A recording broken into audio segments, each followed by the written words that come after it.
Quando pensiamo alla persuasione, spesso ci viene in mente qualcosa di aggressivo, strategico, quasi manipolatorio, ma la verità è che la forma più potente di persuasione nasce da una cosa molto diversa, l'empatia.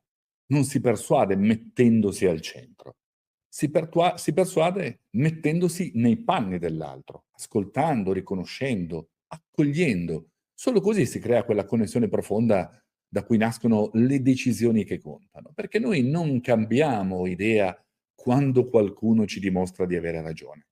Noi cambiamo idea quando qualcuno ci fa sentire compresi. Ecco perché comunicare con empatia è una delle skill più strategiche che possiamo sviluppare.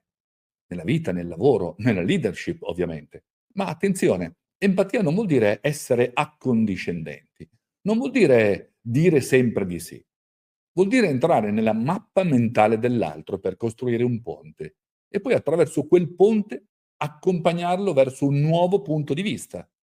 Vediamo ora 3 strategie concrete per comunicare con empatia e allo stesso tempo persuadere con efficacia.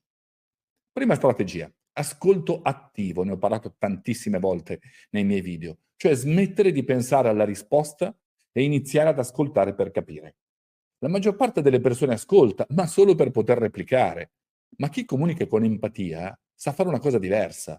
Ascolta per cogliere il non detto, il tono, le esitazioni, le parole ripetute, perché spesso il vero bisogno non è quello che viene dichiarato, ma quello che viene lasciato tra le righe. Quando ci sentiamo veramente ascoltati, ci apriamo e quando ci apriamo siamo pronti ad essere guidati. Seconda strategia, riconoscere prima di proporre. Questa è una chiave potentissima. Prima di offrire un'alternativa, una soluzione, una visione diversa, serve legittimare il vissuto dell'altro. Frasi come capisco perché ti senti così, ha senso che tu la vedi in questo modo, mi è capitato di sentirmi esattamente nello stesso modo.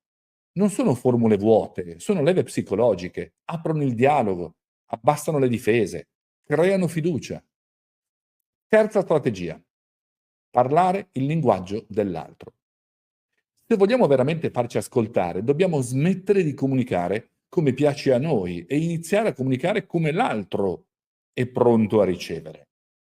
Un tecnico parla per processi, un creativo ha bisogno di immagini, un manager vuole sintesi e risultati.